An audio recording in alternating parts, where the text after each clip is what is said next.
So what sort of questions do we have? Well, some of this is going to involve language, because when we're using person when referring to God, it's going to be different from how we mean it really for humans. We're also going to have to be asking, what does it mean to say Father, Son and Holy Spirit are equal? And how do we avoid the suggestion that we have three gods? What's the best way of putting it all into everyday language? And so in the early church, the big background was Greek philosophy. And so some of those early thinkers were trying to explain how God can be one and three with the background of Greek philosophy. Hebrew thought wasn't that fast. God was God and humans were human, and that was that. They were different, but they related. Greek thought, though, particularly about Plato, suggested that the only things that were real, had true existence, were things that were unseen. Material things came and went. They were transitory. They didn't have long-term true existence. There's an idea here called participation. Things, including living things, have existence because they participate in being. God, the divine reality, differs from animal life because it has true being. God is being, the source of all existence. Now, humans have more existence than short-lived creatures, but even so, as material beings, in Greek thought, humans are not really real in the same way that God's real, and so cannot participate in the divine life. The promise that the Christians had was that the promise was that we could participate in the divine life, a possibility of sharing with God. What John calls in 10:10, life in abundance, life without end, life in all its fullness. This is the heart of the message of salvation. Other ideas which Greek thought helps us to understand more, but perhaps also sometimes less, is what it means by being a person in the context of the Trinity. The Greek word ousia, substance, was applied to God's divinity. Substance is that which stands under, i.e. the underlying essence of a thing, or in this case God, is the substance. So the underlying essence of a human being is humanity. I am of substance, human. God is of substance, godness. That divine nature is infinite, but all of it that there is expressed in three, and then there's a Greek word hypostases, which means individual workings out of, individual instances of Father, Son and Holy Spirit. The ousia, substance of humanity, can have an infinite number of human beings. But in God, there is and always has been three hypostases. Don't think of these hypostases as a physical being whereby the Trinity becomes three people waiting at a bus stop, which would imply three gods. Boethius in the 6th century defined a person as an individual substance of a rational nature. Now, we have to be a bit careful with that because, for example, if I had extreme dementia, would I cease to be a person? I don't think so. But what he's trying to do is find a meaning of this word that doesn't rely on having a human body that works for God. It may not work entirely. Remember the issue of the smell of coffee? We're trying to use human words to grasp towards something beyond ourselves. But it's within the context of these categories from Greek philosophy that we see how the doctrine of the Trinity took shape We see the philosophical problems being resolved during the course of the ecumenical councils. The accusation of tritheism, having three gods, was often levelled at the fathers, particularly from the Eastern, the more Greek-thinking parts of the church. The Western, the people who thought more in Latin, concentrated more on God's unity, but perhaps did so to lost out in some way with giving the honour to God as Father, Son and Holy Spirit, the diversity within the unity.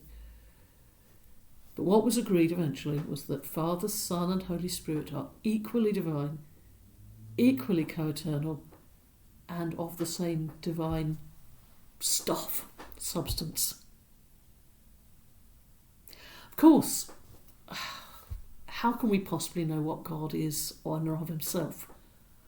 All we can do is try and grasp after it, because God has shown God's self to us through history, and particularly through the experience of Jesus being a human being. Some theologians say that actually we can't in this life really know fully what God is like in himself. But the doctrine of the Trinity is our best effort at it. It's the way of bringing together all that experience of God and saying it in a way that we can talk with each other about. So, how have people down the years tried to get their heads round the Father, Son and Holy Spiritness of God? Oh, the first statements didn't try and explain it at all. So, the baptismal formula in Matthew 28, in the name of the Father, Son and Holy Spirit.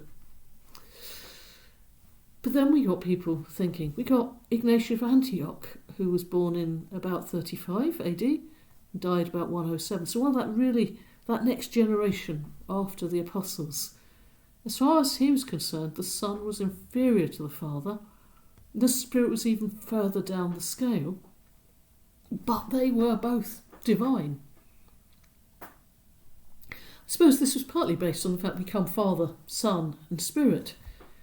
And Jesus talks about there being things that the Father hasn't revealed to the Son.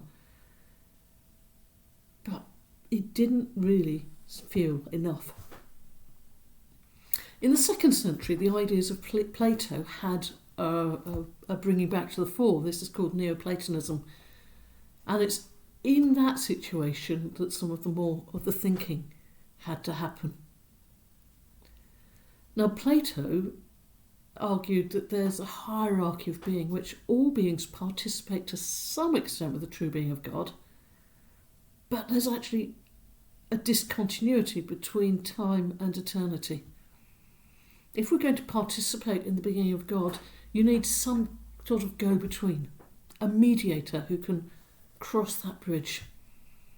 So people like Justin Martyr, one of the apologists of the 2nd century, said the Logos, the rational principle of the universe, was made human in Jesus to mediate God into our world.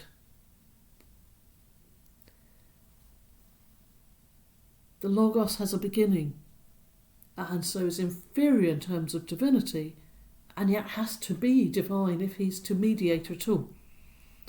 But in this account, there's no place for the Holy Spirit. The Trinitarian statements are only there in the liturgy, so they keep knocking away, trying to be listened to.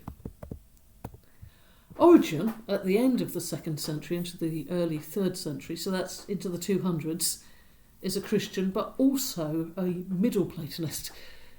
He also saw the Spirit as inferior to the Son, and the Son as inferior to the Father. In his mind, the Father gives being to all creatures, not by creation so much as emanating of himself, in the same way that the Son emanates warmth. The Logos, the Christ, opens the knowledge of God to creatures capable of knowledge. And the Spirit purifies some who are actually able to know God. And say, Origen understood the Son to be eternally generated, just as sun and the light from the sun are different, but one is always there when the other's there. The use of the concept of the logos, though, does not overcome the split, the dichotomy between time and eternity, or between creation and creator. We're left with questions. Is this logos created or not? And none of this quite fits with what we've read in the Bible, because the Bible doesn't seem to have a hierarchy of being. A being is either divine or human. It's not sort of like you're a little bit less divine because you're human. No, in the end, Platonism actually doesn't quite cut it. So we get to the late 2nd century, the early 3rd century, where we get to Irenaeus, who I spoke about earlier. Irenaeus was fiercely anti-Gnostic. He wasn't that bothered about what the Hellenist philosophies was. He just wanted to stand up against the Gnostics. And he writes a book called Against Heresy, Adversus Heresies, it is in Latin.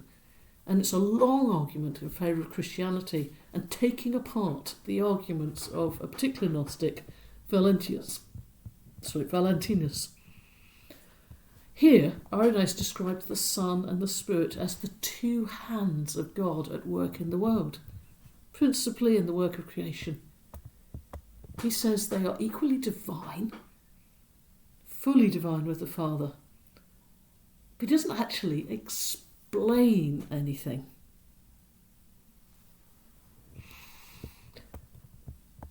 So we get to Arius. Arius was born in 270 and died in 336, and he was a deacon at Alexandria, and he had a long and heated debate with Athanasius, who was a priest and then a bishop in Alexandria. And this was what the Council of Nicaea in 325 was called to deal with. It was the first bringing together of people from across the church, and it was called by the Emperor Constantine, who was the first emperor who had accepted that Christianity was a valid religion.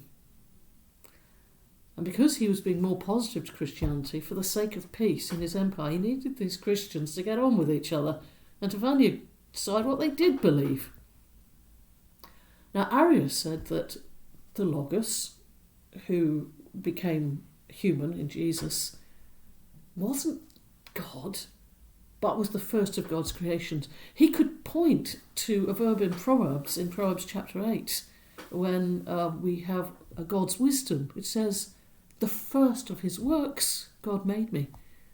He said the Logos is that wisdom. God made the Logos. And he had this catchphrase, there was when he was not. Yes, the Son was created first, but not eternally generated. Athanasius, however, who was a little bit younger than Arius, he was born in 295 and died in 373, argued strongly that Arius was wrong, that the Son is fully human and fully divine, of one being with the Father, homoousios to patri, if you want it in the original Greek, from the same substance as the Father. So Christ is not created, but begotten. And that's the opposite of what Arius thought. Now, Athanasius says this doesn't mean there are two gods. It's not that one God sort of has a baby God, but that there is within God three equal and equally divine persons. It's almost impossible to find a word for it. According to Athanasius, the Father can be said to have some sort of priority, but it's not one of rank. He's not more important. And so in the Nicene Creed we say, true God from true God, of one being with the Father, begotten, not made, just to hammer home that Jesus really is God. Now, Athanasius paid the price for his thought. Mostly he held sway, but he was exiled 5 times from his bishopric in Alexandria, each time being restored to favour. And actually, even though the Nicene Creed was written, it took many, many years before we get to the Council of Chalcedon, where it gets adapted, and finally Chalcedon in 451, when the Church seems to really settle to this. So that gives you over 100 years, when it could have gone either way. Now, the reason Athanasius was so firm that Jesus had to be God in himself is that if he were not so, what happened when Jesus died on the cross was that a creature died. How could that one creature dying have an effect on all creatures for all eternity? Now, it's only if God himself, who is the sourceful being of all creatures for all eternity, takes that into himself, that we can all be saved. He also argued from the worship of the church. We worship Jesus as God. That would be blasphemy if he was only a creature. In the 400s, the 5th centuries, we get a group of people called the Cappadocian Fathers from a bit of Turkey, as it is now, called Cappadocia. They are Basil of Caesarea, Gregory of Nazianzus, and Gregory of Nyssa. And they proposed a way of understanding the Creed. They described the Trinity as three persons existing in perfect harmony and mutual love. And they call this perichoresis. This Greek word comes from roundabout, is the peri, and choresis, dance. You get choreography from the same root. It's an eternal dance of the partners in God that is God. And they contributed to the Council of Chalcedon in 451, which gives us the Chalcedon definition of the person of Christ. And if you look at Appendix 1, you can see more about that. By now, the main debate was over, although there were other debates about whether Jesus had a human will as well as a divine will, and whether there was one nature in Jesus or fully two natures, God and human. So, how do we understand the Trinity? What sort of models can we have? Well, the simplest depiction would be a triangle: Father, Son, Spirit. But it doesn't really tell us much about them. It's a bit like Irenaeus just saying, well, there is Father, Son and Spirit. So perhaps instead we could have the Father begets the Son, the Spirit proceeds from the Father and the Son.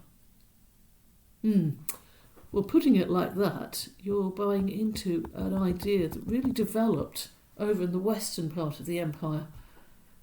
The and the Son in the Nicene Creed, the clause, the philoloquy clause from the Latin and the Son, was added only in the 9th or 10th century in Rome to the Creed. It had been being used in parts of the Western Church for several hundred years before that, and in fact parts of the Western Church thought it was the original in Nicene Creed and were horrified when people in the East thought it wasn't. And this is the major break in the Church between the West and the East, comes over who has the right to put this in the Creed. Does the Pope have the right to say, well, we want it there, so it's going to be there, or does it have to be decided by the whole Church? So in 1054 you get the great schism between the Eastern Orthodox and the Western part, which at this point sees itself as the Catholic Church, all in union with Rome. A second view is compromise between the Eastern and West, is that the Father begets the Son and the Spirit proceeds from the Father through the Son. And the Eastern view is just as simply the Father begets the Son and breathes the Spirit. And all of the above, beget or begotten, has been used of the Son coming from the Father. It's the language of the Creed, but it's not really a very good translation of the Greek. A better word would be generate, because of course we're not dealing with physical nature of how human fathers bring children into being. No one analogy, such as a clover leaf or the idea of a drop of water, which could be water, ice or steam, depending on conditions, really can convey the true nature of the Trinity. Artists have tried to portray Father, Son and Spirit, but in the end, God in God's self is beyond us. Remember, heresy is always trying to say too much about something that's really something we can only worship. So have a think now about activity 4.1 and then come back together to discuss that.